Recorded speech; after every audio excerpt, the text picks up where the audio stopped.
Hey, WRC fam. Are you a school counselor looking for support and mentorship? I've launched the Well Rounded Counselor Facebook group.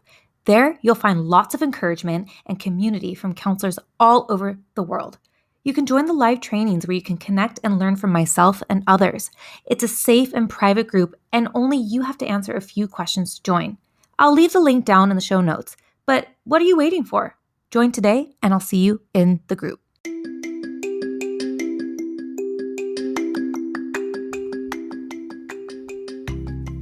Welcome to the WRC podcast. I'm your host, Katrina Marie, and you're in the right place. Here at the Well-Rounded Counselor podcast, what you can expect is to learn, shift your thinking, and gain personal and professional growth. And if you have not yet done so, hit that subscribe button so you never miss another podcast episode. The conversation starts now.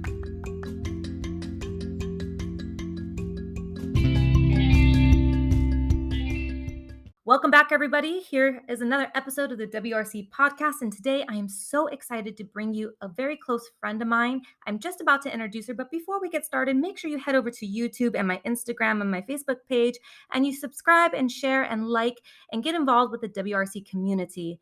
So without further ado, I am so excited to introduce Whitney Amanda Horsham, who is a proud Florida A&M University alum and Black Girl Magic enthusiast with over 13 years of experience working with children and families in nonprofit organizations and international schools. She Carmen Sandiego'd her way out of the United States in 2014 to start her journey working as a school counselor internationally. Since then, Whitney Amanda has completed 7 successful years in 4 countries as a K-12 social, emotional, and college and career counselor, curating therapeutic and creative spaces to support and encourage student development through individual counseling and peer group support. As a first-generation Trinidadian American, Whitney Amanda is deeply passionate about being the person she needed when she was navigating the world as a child and teaching young people how to love and believe in themselves despite what the world may say. When she's not inflicting her chronic optimism and guidance upon her students and clients, Whitney Amanda can be found collecting triple word scores in Scrabble, trapezing around the globe, soaking up cultures and languages, and adding amazing people to her incredible tribe. On a personal note, Whitney is an amazing counselor who I've gotten to know through many of our professional networking and international trips as my go-to travel buddy. Whitney is such a magnetic person who is so easy to talk to and gives such insightful advice. And I absolutely love talking with her about work, personal life, and pretty much anything under the sun because I know that she's always going to give me the best advice possible. And I know you will love her too. I'm so proud to call her my friend. Please welcome Whitney Amanda Horsham to the WRC podcast. Yay! Hi, Kat. Hey, girl, how are you? I am so excited to be able to chat with you today about a topic that I think we both could talk for hours about. Oh, definitely. And we do. We definitely talk about these topics all the time, and it's just we laugh about it. It's just like no matter how far away or how close we are to each other, Whitney, we go through the same struggles no matter where we're at in the world. And it's just such a joy and privilege to know that I can lean on you and talk with you about literally anything and know that the struggle is real, girl, and we go through it together and we can laugh about it and cry about it and whinge about it. And I'm so excited that you have this platform now. Like, I know when we were talking about doing this together, I was telling you that I actually listen to you all the time.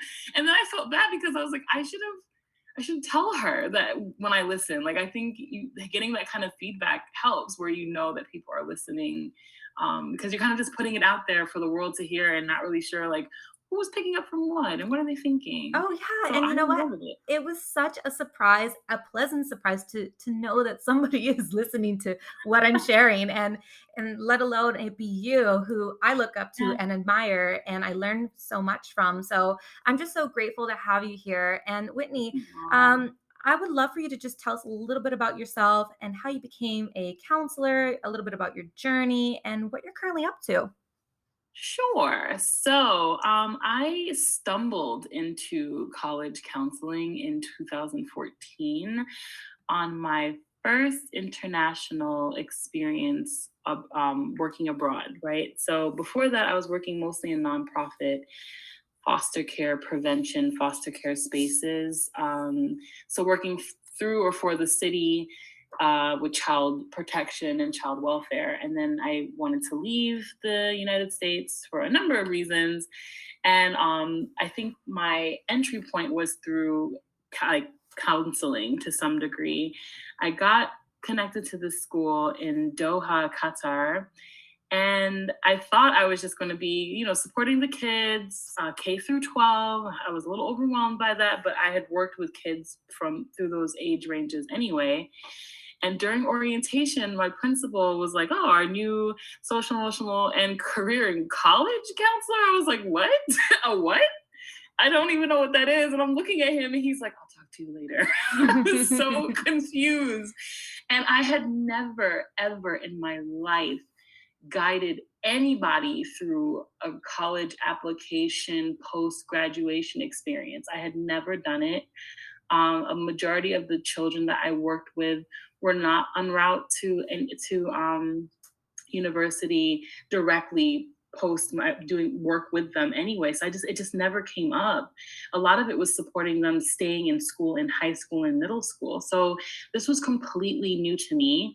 And after that first year of kind of stumbling and learning as I went along, I fell in love with it. And I've been holding on to that career path since then, and learning and developing as I went along. And I ended up in Dubai in 2015. And that's where I got to meet you Yes. through networking and through the most serendipitous, like, my goodness, like, I don't know if we're gonna have time to go through that story, but wow, what a story.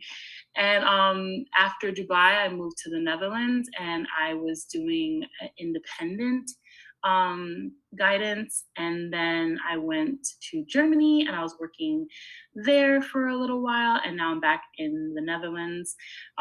Professionally, officially not working with high school students anymore, but I still do the college and career guidance on the side because I'm still obsessed with it and I love it so much and I can't stop doing it. So that's where I am now. I'm in the Netherlands working at an international school. Amazing. And how did you want to even make that transition from the States to go abroad? Do you want to go into a little more detail about that? Oh, sure. Yeah. Absolutely. It's mainly because of my own university experience where I did not know what I was doing. I did not have enough guidance. From with my parents, I am first generation American, and I'm also first generation to attend university for within my family, my immediate family. So aunts and uncles, yes, but my mother and father did not attend university formally, and the application process was really confusing for them as well. And I went to an international school, and my guidance counselor did the best he could, I'm sure. And now that I've done the work that he's done, I already know how overwhelmed he must have been being the only guidance counselor at an international school, too. So he did his best, but I think there was a lot of gaps where I didn't understand the financial aspect or the options that I could avail. And I ended up going to two different schools. I ended up applying for school student loans and not really knowing how to navigate financial aid appropriately. And I ended up in financial aid student loan debt. So after a few years of working in nonprofit and working in that field, I realized that I was never going to be able to climb out of that debt if I continued on the path I was on. And after a very random trip to Doha to visit a family member who was on assignment there, I encountered people from all walks of life, specifically women, who were wives, mothers, single women, younger, older than me, educators, BBC anchors, fashionistas, like all these people at this event that my cousin held. And I realized, like, oh my gosh, I could do this too. And they were talking about like how affordable it is and how much they were able to kind of pare back their debt and or achieve goals like owning homes and owning land just from living abroad, specifically in the GCC area. So after I learned that, I got back to New York in April, sent my little CV out, and by June I had a job offer. So I was ready to experience the world at large. I was ready to experience a different level of like income and benefits and perks and all those things that you just could not get in the States. And that's how I was able to pay back a majority of my student loans and get to a more debt-free place. Yes, yes. I can definitely see myself in your story. And I'm sure people who are listening could probably resonate with bits and pieces that you've shared. Tell us a little bit about some of the roles you had. I know our story is quite interesting how we met. And I know at the Yes. time where you were working, you were the main counselor for a K-12 school. Yeah. And then you've also worked in teams. Can you tell us a little bit about some of the roles you had and maybe some additional responsibilities you had to take on in those roles? Oh my goodness. Okay, so the first one, yeah, K through 12, college and career counselor, and I was very confused by that. It felt impossible, but you figure it out. Then when I moved to Dubai, it was the same role. It just felt like a bit of a smaller school, so it felt slightly more manageable, but still very complicated. And I know you understand it because you were there before me. I had heard about Katrina before and what Katrina had in order, what she was trying to do with the students and how I could kind of pick up where you left off. And then we ended up bumping into each other at was it Kuwait? It was when we went on a trip to Kuwait. Yeah, a Like professional development trip. Yeah. so random. Um, and then it was like magic ever since. Like we clicked immediately, and it's just been inseparable ever since. And I love that. I think that But trip to yeah, Kuwait changed our lives and the it trajectory did of our friendship and our professional working relationship. absolutely. Yeah. Yes, how crazy! Just that one little moment. And I remember where I saw you. It was on the little bus to get to the plane from the gate to the plane. And I was like, oh, there she is. Yeah, it was so funny.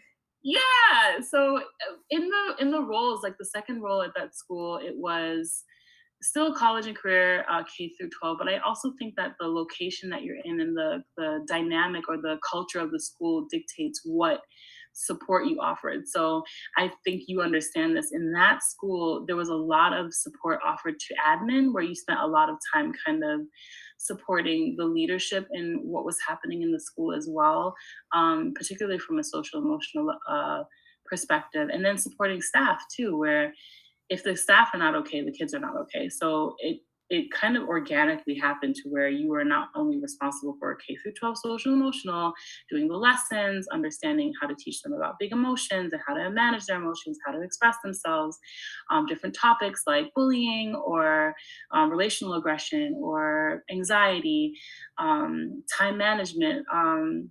Organizational skills, things like that. And then on top of that, now we're supporting students with their paths post graduation.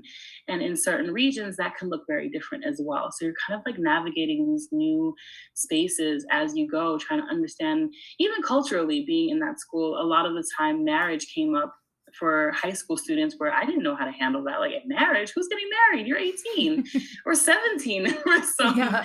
And it's trying to figure that out as well. So like now we're talking to parents and we're trying to support parents and supporting their kids and being somebody different than who they were when they were children. It's so layered and so complex. You can end up being a lot of things at any given time, at any given point during the day. Yeah, I agree with you. Working in that environment, I know what it's like at that school because I had worked there, like you mentioned. And I think that was a big eye-opening experience for myself. And, you know, what things would you have liked to have known going into that job? Because I know for me, there was just so many cultural factors that I didn't understand when I went into that kind of environment. And I know for me, I would have liked to have that knowledge going into a role like that. How about yourself? Same. I didn't understand the implications of the host country for an international school. That didn't occur to me because when I attended international school, the host country was my country of not origin, but my family's country of origin. So I was what would be called a local international student. So it wasn't as jarring or confusing trying to adjust to the culture. at school. So when I get to these international schools in spaces that I had never really experienced beyond work, understanding what Emirati culture actually is and what my exposure to their children would entail. Some of the preconceived notions that I had upon arrival to their country had to be dispelled quite quickly. Otherwise, there was a lot of opportunity to cause harm or to miss opportunities to support. So I do kind of wish that for international employees, anybody, but particularly educators who are connecting with children, to have more of a cultural competency and really understanding what this means, what it means to work with a majority Muslim student body or all girl student body or Mhm. mostly a local population student body, what that means for your role. It may not look the same as it did when I was working in New York or even when I was working in Doha. It was a big difference. Oh, I'm sure. Now, what what is your like work life balance? Because I know for us as counselors, sometimes certain parts of the year it becomes so hectic. And we were just talking about this prior to this call about how our work is getting multiplied. And Yeah. how do you find balance and how do you find, just that ability to switch off from work? Do you ever switch off? No, and that's I know that is I was in waking up this morning and my partner was asking me how I was feeling and I was like, I still have this headache and I thought it was something specific that was happening, but it's just like this never ending headache that's been going on since Tuesday. And he's like, well, you have been on screens a lot lately. And I paused because I was gonna say, no, I haven't. But then I had to pause and reflect. I'm like, yeah, I have actually been on screens a lot lately. And that is for me, and I think a lot of people who work in the roles that we work in struggle with that switch off, right? Where our switching off can almost feel like abandonment or rejection in our own minds, where I set myself up to where I am supporting students and staff at work. And then I come home and I'm supporting my friends and family at home, or I want to support students externally with their post graduation experience or trajectory. And when you do that, now you're communicating with spaces that are not in the same time zone as you or don't operate on the same business days as you. And when you end up doing that, now you're working 24 hours a day, 7 days a week because of time zones and days and who you're supporting and when you're supporting them and why you're supporting them. And it becomes very enmeshed and difficult to know where to draw the line and cut it off. Um, and Uh, that's hard because part of it is also passion, right? I've never encountered anybody who became a counselor for the money. I assure you of that. And usually it's for like these really altruistic reasons where it's like at their core, their passion is supporting people. So, how do you turn that off and redirect that energy for yourself? Because you know what they say about an empty vessel, you're just digging in there with that cup and it's empty, there's nothing else to pour out. What do you do? So I'm still in that part of my journey where I'm trying to figure out work-life balance. What ends up happening is it gets very abrupt for me. My notifications are off on my phone completely. I won't know if somebody called me or texted me unless I go into that part of my phone intentionally. mm. And sometimes that's not it's not good.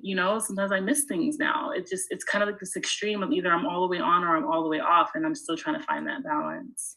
Yeah, absolutely. I did talk about in another episode, every counselor needs a counselor, you know? Yes. They Yes. really do. And I was like pumping my fist, like, that's right.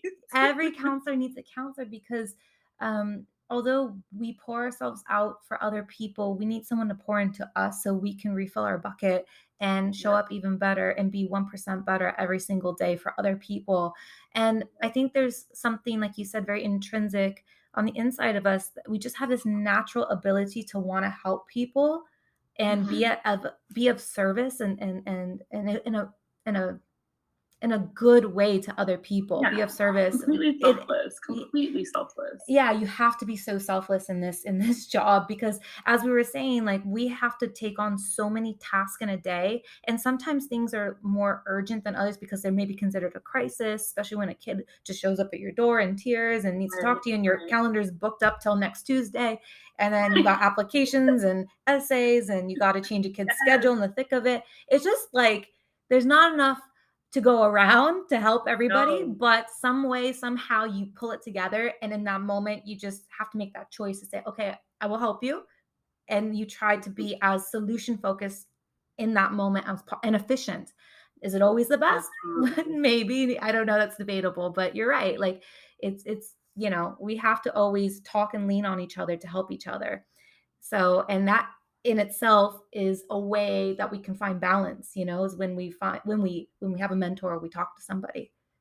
Absolutely, absolutely, and I think you say it perfectly when you talk about like who, like the pouring back into us, where you constantly, you well, not even constantly, you're not always aware of the fact that you're hitting the bottom of your bucket, right? And you find those ways, you manipulate those ways during the day, and at the end of the day, I don't even know if you reflect enough on the fact that you had to do that. Like, what does that, crying student or upset student or that frustrated staff member or colleague, what does that do to you? When it disrupts what you had in your calendar that is like booked to the brim, you find the space, you find the time, but what does that do to you? Like, I know when I reflect on that moment, immediately I'm like agitated. I'm like, oh my God, what else? What else? What else? What else can I do? I can't, like, what I like, not agitated at the person, but like agitated at the lack of like resources, the lack of time or the lack of energy or whatever. Like, I want to do this, but I can't. But then you find a way to do it, you push through, it happens, the person's okay, and then you move on with your day. And at the end of the day, then do you even think about that? Like, what that did? Where did you tap in to get that extra space? What did you Exactly. take from to get that? Exactly. And this is a universal challenge that every counselor, every type of school will face. Now, quite contrary to the challenges and the struggles, Whitney, what do you love about being a counselor? Like what makes you just want to continue doing this profession? Because now I know you work with the littles. You used to work with Yeah, the older kids, and now you work with the little kids. Like, I what do you love do. about this profession that makes you want to keep going and challenge yourself and try something new since you've been in this profession over 13 years? Yeah. I think it's the when they talk about like when you smell the top of the baby's head, it's like that. This sounds, I know this is gonna sound creepy, but like there's this like really like this youth, like this like world of potential. Like, they're not even fully formed physically yet. They're just kind of like figuring it out, like seeing their hands and putting it all together as infants. And I still see that with even like 18-year-olds who are about to graduate. It's just like they're just kind of figuring it out.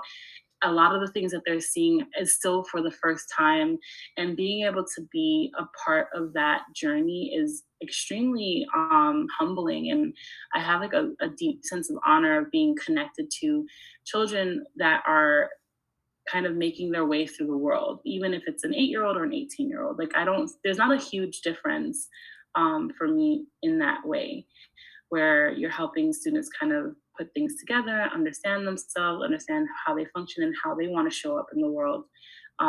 It's really nice. And it gives me like a sense of purpose and fulfillment, like to be connected to them during that time.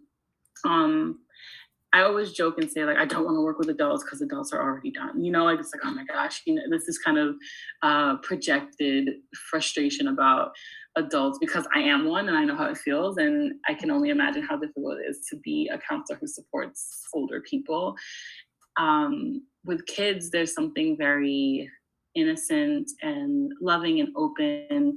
The amount of gratitude that they can dig deep and find and present also is quite fulfilling from like a fully selfish place, right? Like, there's something about a 9-year-old feeling like you've just solved all their problems, that you're like, oh, I am capable and I can make a difference in this huge, huge, very difficult at times world. So those are the things, like it's their innocence, it's their joy, it's their humor, it's the novelty of their worlds where everything just feels so new that you can see it through their eyes and things don't feel as gray and things don't feel as hard.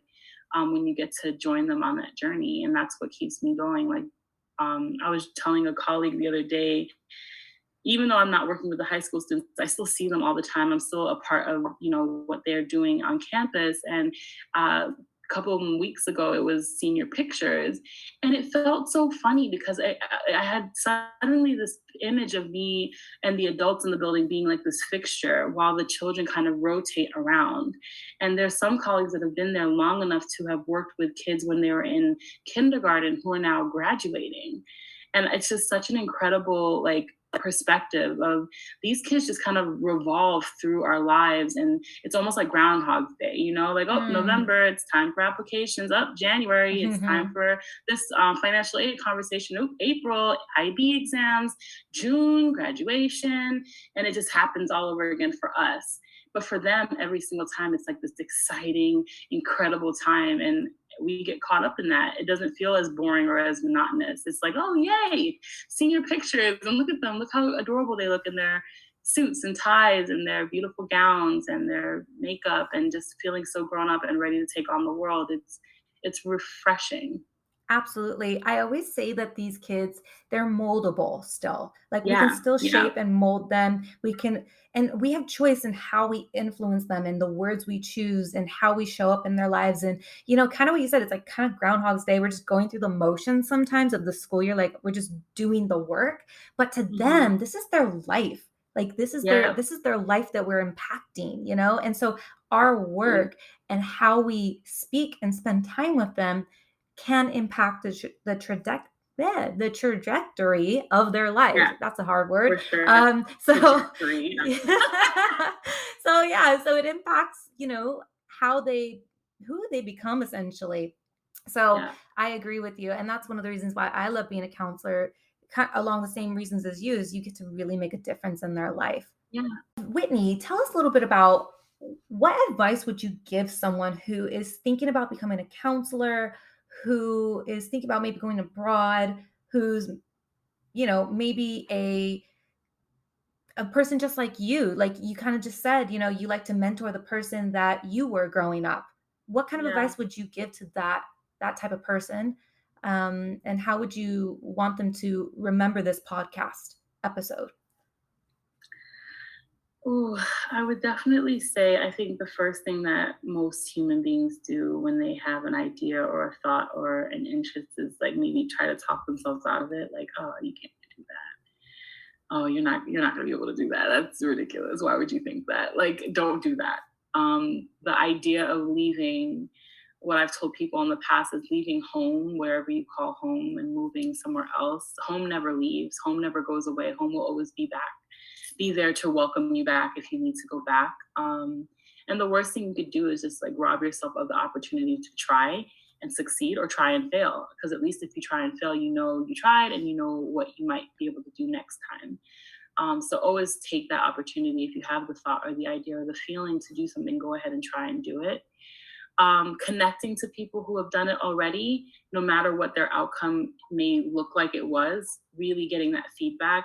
A huge part of my success in moving abroad and starting this work was I was directly connected to people who had already done it, who had a range of experiences in their efforts to do it, and that were at different points of their journey. Right, I was connected to people who were on their way out, um, returning to their home countries. I was connected to people who had just started as well, and were still kind of in that honeymoon phase. And I was connected to people who were in the middle of it, and still deciding which trajectory they were going to take next, or which way their trajectory was going to take them. So not trying to operate like an island. And I'm speaking from experience, not an ivory tower here, because I have a personal habit of trying to do things on my own quietly. I can figure this out myself. I don't need anybody. But that's not the case. We cannot operate that way. And we benefit so much more by developing a safe space, like a network and a support system, which is what we were talking about in the beginning of how we were able to connect to each other, and then offer each other that kind of advice, even if it's not direct. Like I feel like we have had a lot of conversations between us, and a lot of what I've learned professionally from you has been through just watching your work ethic and how you navigate those spaces, being able to join you on those those sessions like CIS and our international trips for work and for play a lot sometimes, and just seeing how you kind of set yourself up, the boundaries that you set for yourself, how you speak to people, and what your expectations of people are. So remaining connected to your network is super important because you learn directly and indirectly from other people, and it can also help you kind of cut the corners of the things that other people experience that they wish they didn't, and they can help you not touch that hot stove sometimes, right? Mm. So that's also the advice, like humble yourself and open your mind and understand that you still have so much to learn and so much to experience, and there are people in the world who can provide that for you. And then lastly, I would say try not to take yourself too seriously because man, these times, like being, first of all, working with, if you're working with children and you take yourself too seriously, you are going to be miserable. Hmm. You're going to be miserable.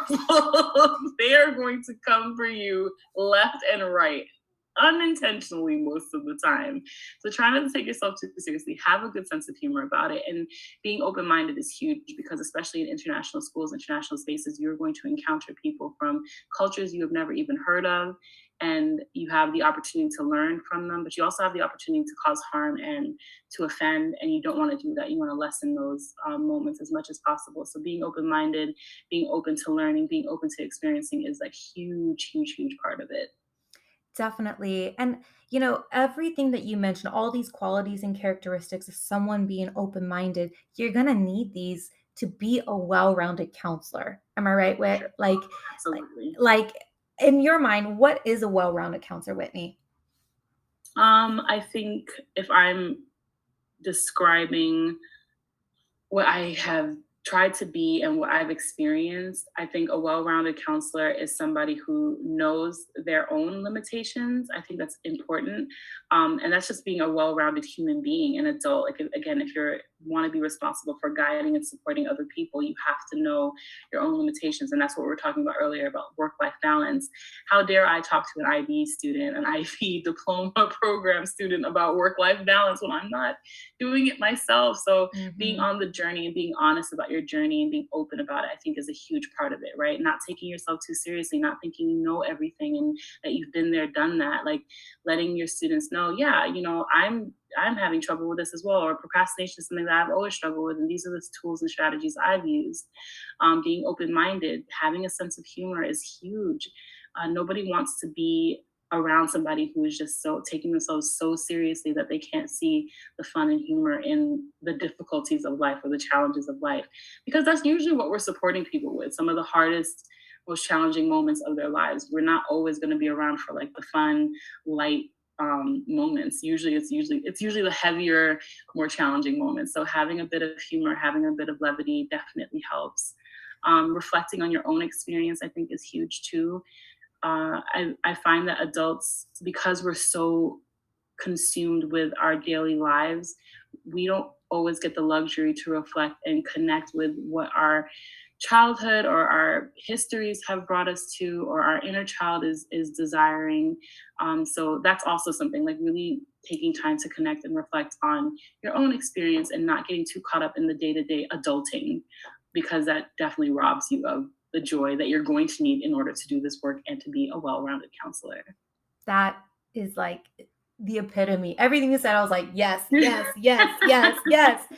Can you say that again? Yes. It was amazing, everything. And this is why I created this space. I wanted to create this idea of community. So anybody who is listening, you don't even have to be a counselor. These are just skill sets Right.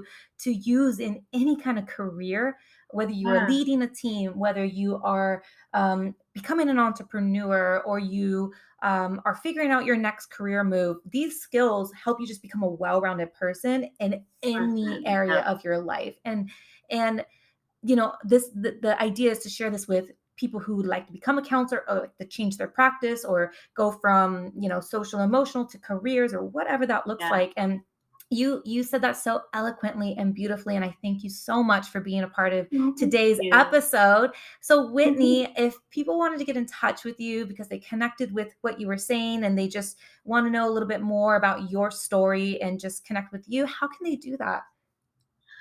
Well, Instagram is always a great place to start. it is Whitberries, WHITBERRIES on Instagram. And then my email address is whitneyamandah@gmail.com. I'm always happy to share experiences or advice with people. I have a lot of friends who have done the same for me, who have reached out to me or allowed me to reach out to them for questions or concerns or advice about where to start, how to get started. I do a lot of work with current college students or college students who are about to graduate, kind of supporting them with like next steps of like, if I did want to go abroad, how would I go about doing that? So I'm always open to emails of that nature, and supporting people in taking those steps, because it can be a little scary, and I'd love to support people with doing that.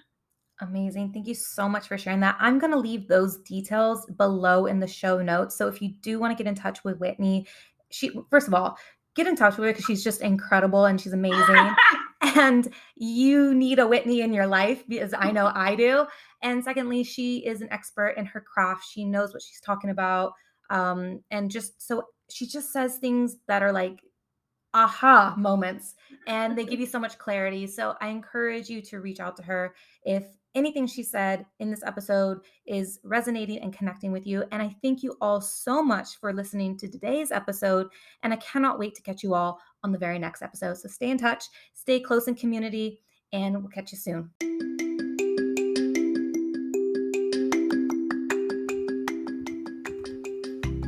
Did you love the episode? I hope you're feeling inspired and no longer feeling alone out there, and you're ready to evolve and become a better person.